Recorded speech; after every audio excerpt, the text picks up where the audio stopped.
Hello, আজকে রান্না করব হাঁসের মাংস। শীতকাল মানে হচ্ছে হাঁসের মাংস মাস্ট। আর আমার পতিদেবের মতো যদি একজন থাকে, তার সবথেকে পছন্দের মাংস হচ্ছে হাঁসের মাংস। তো আজকে হাঁসের মাংসটা যেভাবে রান্না করব, আমি একেক দিন একেকভাবে রান্না করি। দিয়ে দিলাম কাঁচা পেঁয়াজ কুচি, লঙ্কা গুঁড়ো, হলুদ গুঁড়ো, তারপরে হচ্ছে জিরা গুঁড়ো, টক দই, আদা বাটা, রসুন বাটা, এরকম বড় বড় ফালি করে আলু দিলাম আজকে। তারপরে ছিল লবণ আর কাঁচামরিচ, শুকনা গুঁড়া দিয়েছি আমি। তারপরে সরিষার তেল, তেজপাতা, দারচিনি, এগুলো ভালো করে মেখে নিতে হবে। আমি আজকে ম্যারিনেট করেও রাখিনি, জাস্ট মেখেই দিয়ে দিব চুলায়।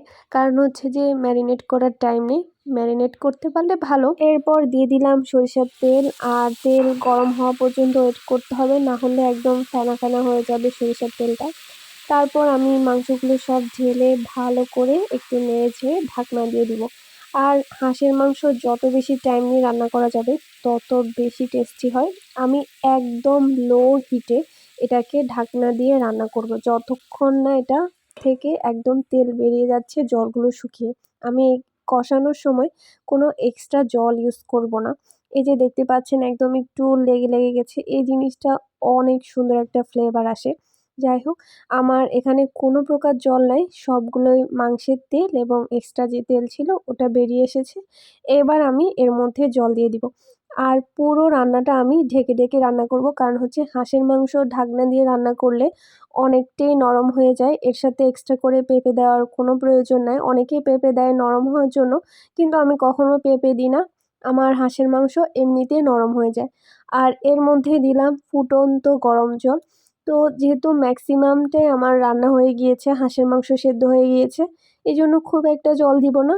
সামান্য পরিমাণ জল দিয়ে 5 মিনিটের মতো রান্না করব ঢাকনা দিয়ে। এরপর ঢাকনাটা উঠিয়ে ফেলবো।